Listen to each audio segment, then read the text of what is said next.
sangat banyak ya. Jadi telurnya seperti ini.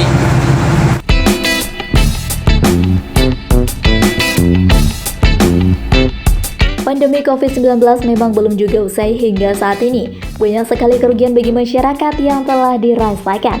Namun semua itu tidak perlu dipikirkan terlalu dalam, karena setiap ada masalah pasti ada jalan keluar. Bagi kalian yang kehilangan pekerjaan, tidak perlu risau. Yuk, cobain budidaya ikan atau bisa juga kepiting. Nah, pengen tahu caranya? Ini dia, budidaya kepiting di dalam rumah, solusi ekonomi era pandemi.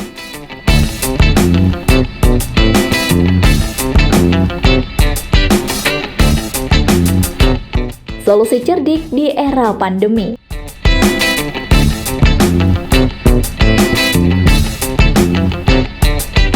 Mungkin dari banyaknya masyarakat yang ada di muka bumi ini sudah merasakan dampak dengan adanya virus yang mematikan. Di mana virus yang mematikan ini yaitu virus COVID-19 atau yang seringkali disebut dengan corona. Nah, kalian pastinya sudah paham betul bukan bagaimana virus ini menggerogoti kita semua. Banyak dari kita sampai-sampai kehilangan pekerjaannya hanya karena virus yang satu ini. Sedangkan bahan pokok makanan semakin hari semakin meningkat saja. Maka dari itu sebaiknya kita memutar otak agar tetap bisa hidup di kondisi seperti ini. Iya kan? Salah satu yang menjadikan solusi tepat bagi kalian yang ingin mendapatkan penghasilan yaitu dengan mencoba budidaya. Tidak hanya budidaya ikan saja yang memberikan keuntungan guys, melainkan kalian bisa juga mencoba budidaya kepiting loh. Karena banyak petani ikan yang mengklaim jika budidaya kepiting mampu memberikan hasil panen yang luar biasa.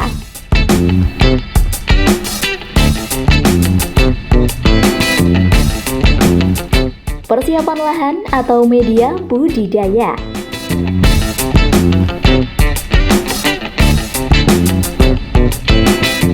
Langkah awal dalam budidaya kepiting air tawar ini adalah dengan mencari lokasi yang sesuai dengan tumbuh kembang kepiting air tawar. Hindari lokasi yang menjadi langganan banjir, serta jauhkan dari pengaruh polusi udara yang berlebihan. Jangkau tanah atau lahan budidaya dengan kedalaman 20 hingga 30 cm. Setelah itu, biarkan lahan terkena sinar matahari secara langsung selama kurang lebih 5-7 hari untuk menghilangkan bahan organik dan juga gas beracun. Tanah yang baik untuk budidaya kepiting air tawar berbeda dengan budidaya kepiting jenis lainnya. Yang dibutuhkan adalah tanah dengan pH 7-8 dengan kedalaman 0,8 hingga 1 meter. Dan tentu saja, kondisinya berlumpur. Beri pagar pembatas berupa plastik tebal di sepanjang kolam agar kepiting tidak keluar dan berkeliaran terlalu jauh. Adapun sistem yang digunakan untuk budidaya kepiting air tawar adalah sistem keramba apung dan juga sistem kurungan.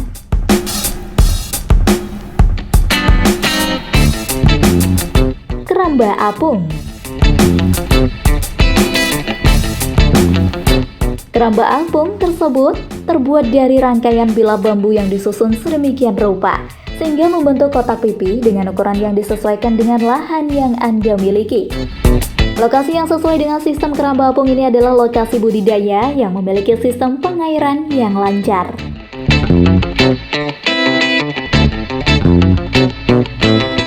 Sistem kurungan.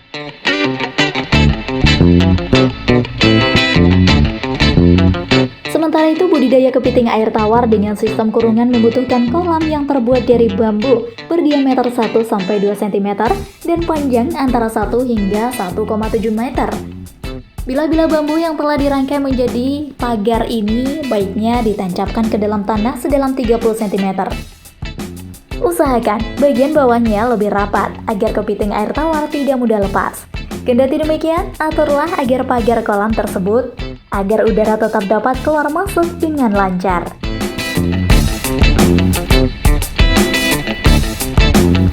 Berikan air yang berkualitas.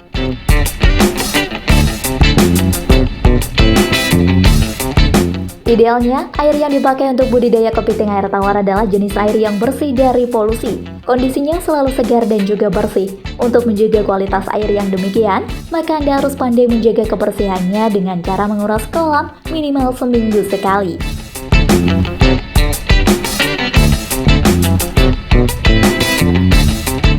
Tahapan cari calon indukan. Alangkah lebih tepatnya jika kalian pahami betul calon indukan yang akan dipakai dalam budidaya. Di antaranya yaitu kepiting memiliki ciri-ciri reaksinya cepat dan gesit, baik itu pada tubuh, capit maupun matanya. Kepiting tidak memiliki cacat pada tubuhnya dan tidak terluka. Dan juga matang gonad dengan lebar kerapas 9-10 cm bagi betinanya dan 11 cm untuk pejantan. Jadi diperhatikan baik-baik ini ya guys. Kepiting yang akan jadi indukan maka harus memiliki tubuh dengan berat mencapai 185 gram hingga 250 gram. Dan kepiting juga tidak terinfeksi jamur ataupun parasit lainnya agar terjamin kesehatan dan juga berkualitas baik tentunya.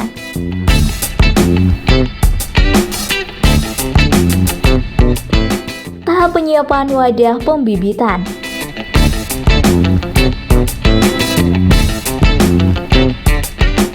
Sebelum wadah tersebut digunakan, maka wadah pembenihan wajib dicuci terlebih dahulu dan dikeringkan selama kurang lebih 2-3 hari.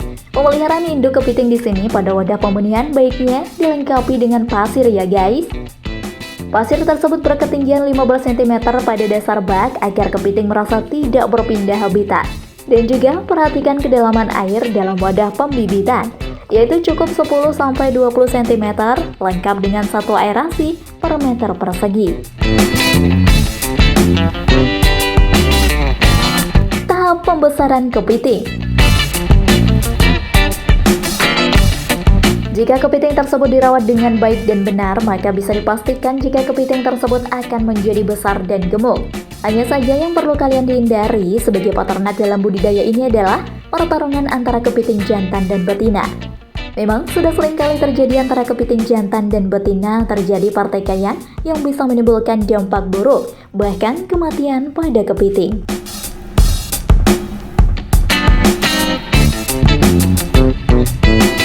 Tahap penetasan telur. Proses selanjutnya yaitu penetasan telur. Dalam hal ini tidak boleh disepelekan ya guys.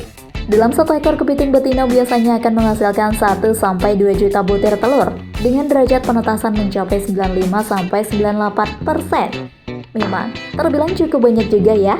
Ada tanda-tanda kepiting yang sudah mulai memijah loh guys. Salah satunya tandanya yaitu menempelnya massa telur pada bagian abdomennya. Setelah proses pemijahan selesai, biasanya telur akan dirami oleh indukannya selama 10-12 hari sampai telur benar-benar dalam tahap yang cukup untuk menetas. Jika Anda menyukai video ini, silahkan klik like dan subscribe untuk mendapatkan video update terbaru dari kami. Usahakan jika dalam penetasan ini kalian memperhatikan suhu dalam kolam. Suhu yang baik yaitu mencapai 26,5 sampai 29,5 derajat Celcius dan salinitas mencapai 31 sampai 32 ppt. Semua itu dilakukan agar proses ini berjalan dengan lancar.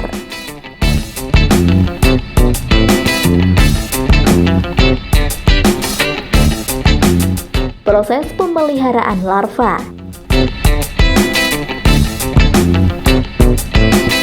Setelah telur-telur tersebut menetas, maka kalian segera pindahkan larva kepiting bakau tersebut ke dalam bak fiberglass dengan kepadatan antara 10-30 ekor per liter.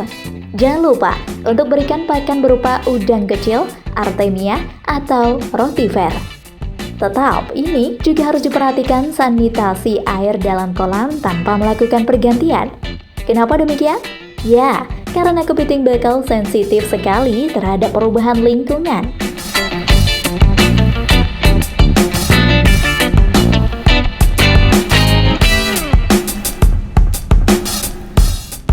Tahap akhir yaitu pemanenan.